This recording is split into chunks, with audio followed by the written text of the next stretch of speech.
രാജീവ് ചന്ദ്രശേഖർ ഇന്ന് എക്സിൽ കുറിച്ചിരിക്കുന്നത് ഇവിടെ ഈ ലോക കേരള സഭകൾ നാളെ നടന്നല്ലോ.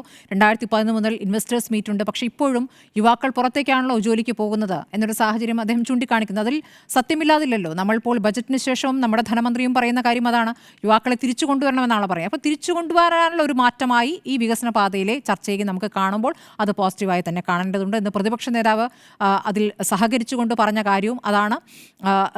വികസനത്തിൻ്റെ കാര്യത്തിൽ പ്രതിപക്ഷം സർക്കാർ എന്നില്ല, ഒരുമിച്ച് പോകേണ്ടതാണ്. കേരളത്തിൻ്റെ വികസനം എന്ന നിലയ്ക്ക് തന്നെ മുന്നോട്ട് പോകേണ്ടതുണ്ട്. പക്ഷേ പ്രതിപക്ഷത്തായിരിക്കുമ്പോഴും ഇതേ സമീപനം വേണം എന്ന് പറയുന്നത് അതുകൊണ്ടാണ്. ഇവിടെ ഇപ്പോൾ വികസന പദ്ധതികളുമായി ബന്ധപ്പെട്ട സമരങ്ങളൊന്നും ഇവിടെ പ്രതിപക്ഷത്തിൻ്റെ ഭാഗത്തുനിന്ന് കാണുന്നില്ല എന്നുള്ളതാണ് അവർക്ക് അതിനോടുള്ള ഒരു സമീപനമായി കാണേണ്ടത്.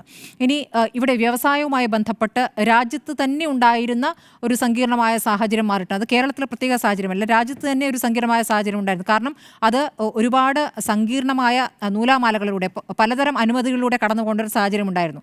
അപ്പോൾ ആ കാലത്തെ ഈ ലൈസൻസ് രാജ് എന്നാണ് പറഞ്ഞിരുന്നത്. ആ കാലം മാറി മൻമോഹൻ സിംഗ് ധനമന്ത്രിയായിരുന്ന നരസിംഹറാവുവിൻ്റെ കാലത്ത് തന്നെ അതിനൊരു മാറ്റം ഉണ്ടായിട്ടുണ്ട്. അതിൻ്റെ തുടർച്ച കേരളത്തിലുണ്ടായി. 96 2001 വരെയുള്ള കാലം നായനാർ മുഖ്യമന്ത്രിയായിരിക്കുമ്പോൾ സുശീല ഗോപാലൻ വ്യവസായ മന്ത്രിയായിരിക്കുമ്പോഴാണ് ഈ ഏകജാലക സംവിധാനം കൊണ്ടുവരുന്നത്. ആ സിംഗിൾ വിൻഡോ സംവിധാനത്തിലൂടെ ആ നൂലാമാലകളിൽ കുറേ മാറ്റം വന്നു. അതിൻ്റെ തുടർച്ചയാണ് ഇപ്പോൾ പിണറായി വിജയൻ കൊണ്ടുവന്നത് എന്നുള്ള കാര്യം ഇപ്പോൾ താങ്കൾ ചൂണ്ടിക്കാണിച്ചല്ലോ.